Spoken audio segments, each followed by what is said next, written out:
Good evening, and welcome again to the 2012fad.com. I am your host for the evening. My name is Charlie Bluehawk.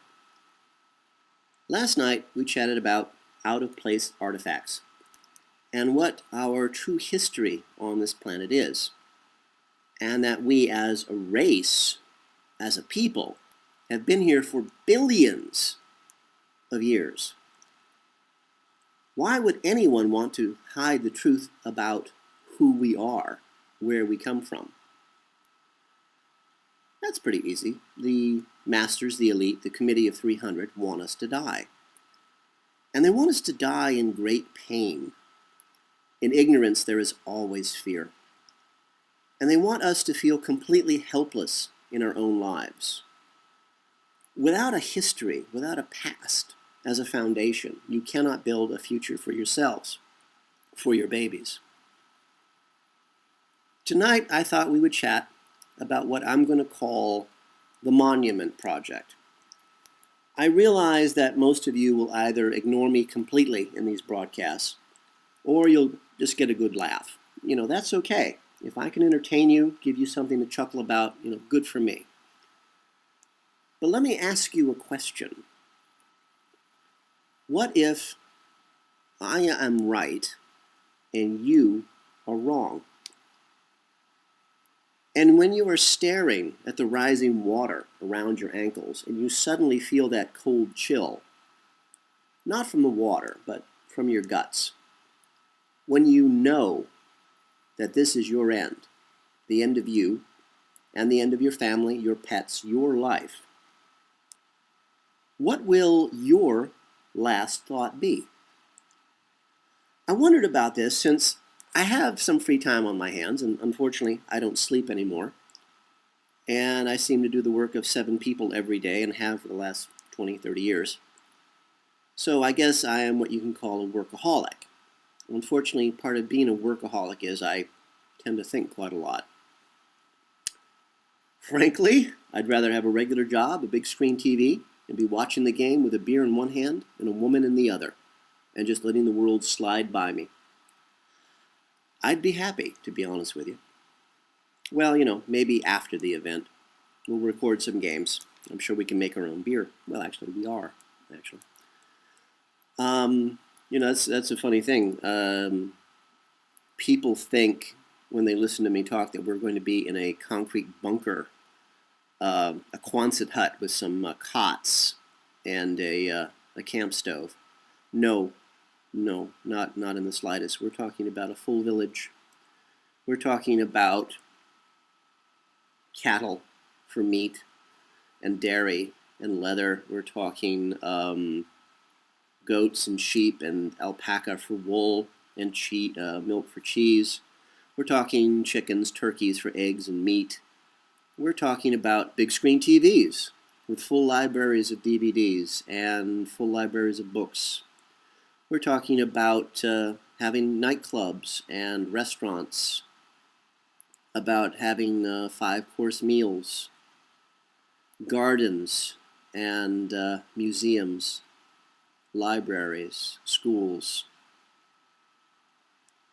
We're talking about having a real life, and you're not going to have that in a concrete bunker sitting on the surface. Only a fool would think that. We're going to have amazingly rich and full lives. We'll go to the theater. We'll go to the movies. It's not going to be escaping a disaster to simply live in a disaster. No, this is going to be real living. Anyway, I was thinking, what will be the final thoughts of you as you see the water rising? Or if you manage to survive the water rising, you might survive the wave, mile tall, moving at the speed of sound, crushing everything in its path. You might even survive the planetary lightning that's dry cleaning the planet. And at that point, you'll manage to survive long enough to be starving to death. So, what will their last thoughts be? Your family, no, if you cared about your family, you would have done something to ease their suffering, their torment. I mean, honestly, what does it cost to have a few bottles of sleeping pills and a few bottles of whiskey handy? No, I am guessing that the last thought any of you will have as you see, and you will see it coming, your end. My guess is that your very last thought will be, will anyone remember me? You are, after all, cattle, and being cattle, you have sort of a limited intellect. You watched your family die horribly, unless you had a doctor in the house and she had the drugs to allow her loved ones to pass away quietly. No, my guess is that your last thoughts will be selfish. Not your fault. This is who you truly are. And this one we cannot even blame the masters for. No, my guess is that you will only be thinking of yourself. And that's okay. And that is why I came up with the Monument Project. And here's the deal that I'm offering you today.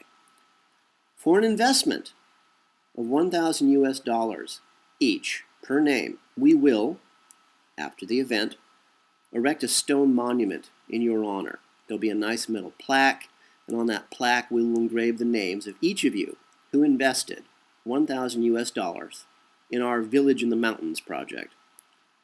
We will even hold a memorial service for you, and we'll ask whatever God there is to ease your passage into the next world. So, you will be remembered. And if not you, perhaps your partner, your spouse, your children, your pets. So, if you find me greatly amusing, and if you do, thank you. I take that as a great compliment. But then again, looks aren't everything. And if I have made you laugh, invest $1,000 in us. We'll send you a receipt for your taxes.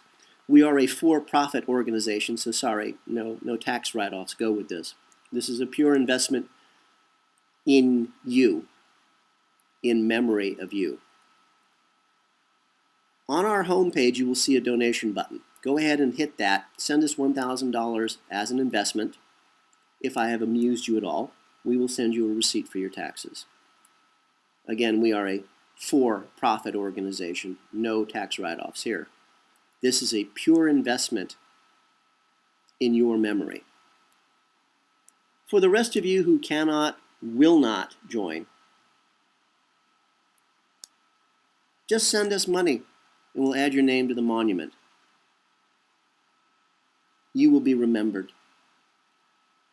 Personally, I would rather you were there with us, but always, it's up to you. Free will is one of the reasons you might find to live. And believe me, it's a bitch. So even if you do not physically survive, your memory will. And we will be grateful because you allowed us and those we love and live for to survive. I will not close with my usual because you know we have a plan and you know we will survive. For all of us here at the 2012fad.com, this is Charlie Bluehawk, wishing you a really good day and reminding you, please, to keep a good thought.